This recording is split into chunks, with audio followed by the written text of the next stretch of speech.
So in today's tutorial, I'm going to show you how to take a drawing from your sketchbook and convert it into a more highly realized sketch for concept art, for something that you might want to show to a client. Anyway, the first thing we're going to do is open up Photoshop, and I'm going to be going into a folder that I already have selected here. It's called Character Design from Scans, and what they are is a bunch of pages that I scanned from one of my sketchbooks. We're going to select this drawing here. It's called CA08. CA is for concept art, and what we have here is a very simple drawing of a character. And what I'm going to be doing is showing you in a few short steps how we can take this sketch and convert it to something that you might want to show to a client if you're working on game design or some animation concepts or book concepts or whatever. Anyway, so we have our drawing open. I'm just going to enlarge it a little bit. And you can see what we have here. In fact, I'll go even further. You can see it's a very rough sketch. It's not hasn't even been cleaned up yet, and we're going to leave it in this state because we're not really concerned with having a highly polished, finished piece of art. What we want here is just to show something very spontaneous and well designed. Anyway, so here we have our black and white pencil sketch, and the first thing I'm going to do is convert it to a more brownish color. The end effect, what we're trying to achieve here is to have sort of like a sanguine chalk drawing on charcoal paper, the kind of thing that you might have done in figure drawing when you were a student. Or when you were an earlier student. So first thing I'm going to do is duplicate the background layer. And I always duplicate the background layer because I like to have the original art still within the files in case I ever need to go back to it. Usually you don't, but just for safety's sake, I like to have it. Anyway, so we have the background copy here in our layers palette. So I'm going to go into image, and I'm going to go to adjust, and the first thing I'm going to do is go into color balance. All right, so we have a dialog box here, and it has three sliders going from cyan to red, magenta to green, yellow to blue, and we also have down here in the bottom some boxes that say shadows, midtones, and highlights. Midtones are the default that Photoshop has for this, and we have the preserve luminosity box checked. So we're going to leave that checked, and what we're going to do is we're also going to ignore highlights because you're going to see in a few minutes that what tends to happen is when we start playing with these sliders, it's going to change the color of the gray lines. So I don't want to change the color of the white, the highlights. So what I really just want to be concerned about is the gray. So first thing we're going to do is we're going to stay in midtones, and we're just going to slide the top slider over towards the reds. I have it all the way over, but really this is a matter of personal preference. Then I went down to the yellow, gave it a little bit of yellow. I'm just going to give it a tiny bit of green. Now I'm going to go into the shadows option, and we're going to do the same thing. I'm not going to go all the way over with the red because I don't want it to be too red. So we'll go about a little beyond the midway point, a little bit more in the yellow, some green, maybe just a teeny bit more red, and I'm going to click OK. And you could see in a very short period of time we've managed to convert our pencil drawing into what looks like a reasonable facsimile of a red sanguine chalk. The next thing we're going to do is we're going to create a blank layer. So I have my empty layer here, and what I'm trying to do now is I'm going to try and create something that's going to resemble charcoal paper. I'm going to just shut this layer off for now. So I'm going to go into the color picker, and I'm going to try to come up with a beige color, something that mimics what we've seen in charcoal paper. So I don't want to go too dark, I don't want to go too light. It can always be changed later on, but for the purposes of this tutorial, I'm going to select this beige color here, and I'm going to go over to the paint bucket tool, and we're just going to fill this layer completely with that color. The next thing we're going to do is go into filter. We're going to go into filter, noise, and we're going to go into add noise. Now, I've already got it in the adjustment box here. I have my amount set to 9.51. Anything below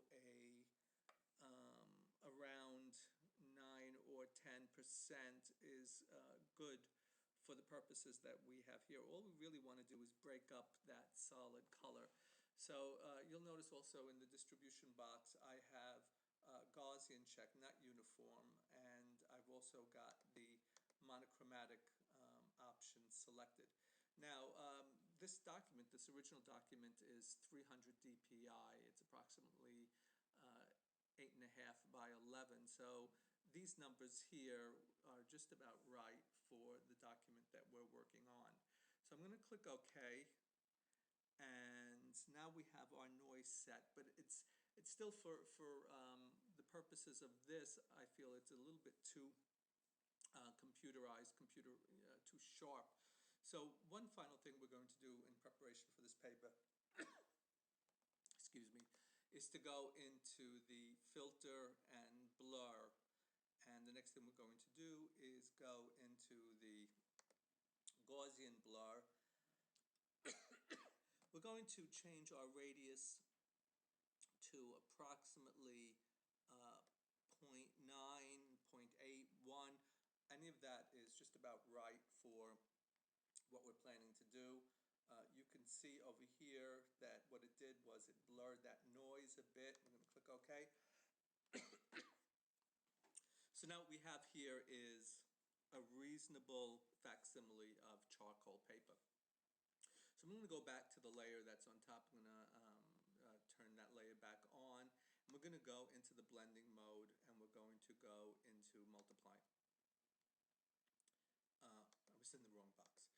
So let me go back, shut that off, go back to normal, and now we're in the proper layer, and I'm going to select multiply, and here we go. We have our drawing, our red chalk drawing on charcoal paper. So that's a pretty big difference right there from the original pencil sketch from the sketchbook. But we want to just take it a little bit further than what you see here in front of us. So the next thing we're going to do is start picking out some of the highlights. Like I said, this isn't going to be a highly refined drawing. What it's going to be is just something that you can show the clients to give them an idea of the direction that the characters that you've designed, what they're going to look like. So the next thing we're going to do, we'll go back into the color picker. I don't want to go with a purely white chalk. I think that it's a little harsh. We'll get something really close to white, but something that's a little bit warmer. So I think this is a good color, what we selected right now. And the next option we're going to go is we're going to select brush. So the brush tool is now selected, and we're going to select the brush.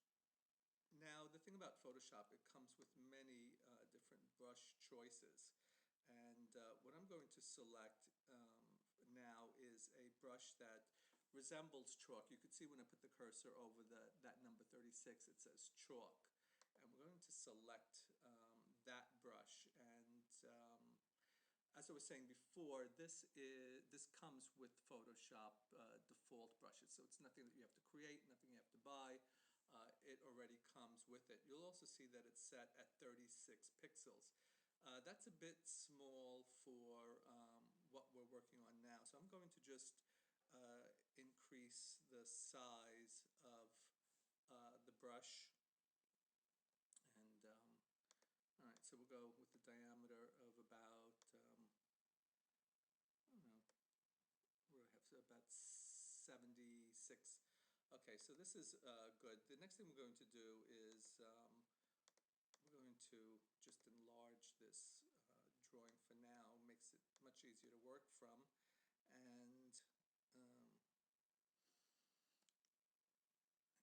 go back to the brush, and we're going to just start. Before we go any further than this, I want to make sure that our opacity level is set much lower. In order to mimic the feel and look of chalk, I want to do a slow build-up of the white highlights. So I've got the chalk now set to about 30. The flow I'm going to leave where it is. And the next step is I'm going to create a blank layer. So we have another layer here, and I'm going to change the blending mode to overlay. And what you're going to see in this tutorial is when we're creating layers that have a lighter color, and we want to create the effect of a lighter color, you want to keep your blending mode to overlay. And when you want to use darker or more intense colors, you would put your blending mode to multiply. So as I was saying, we have the overlay selected, we have our brush, it's at 30% opacity. So now I'm just going to start picking out some areas on the drawing that I want to pop a bit. You could see I'm not trying to color in this drawing like you would a coloring book. I'm just trying to very roughly lay in some highlights so that the drawing itself begins to take on a more three-dimensional look to it. And you can see as I go over and over with the chalk, it becomes more intense, the white. Like I said, I'm not concerned with staying in the lines. What I'm concerned with is just building form.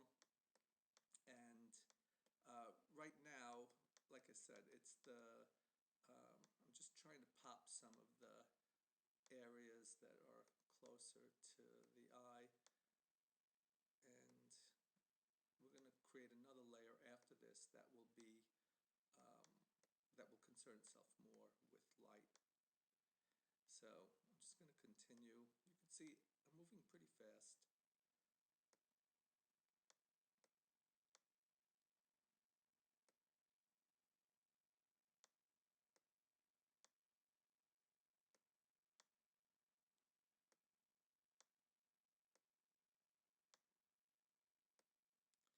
Even if I'm coming outside my lines, you can see over here that happened.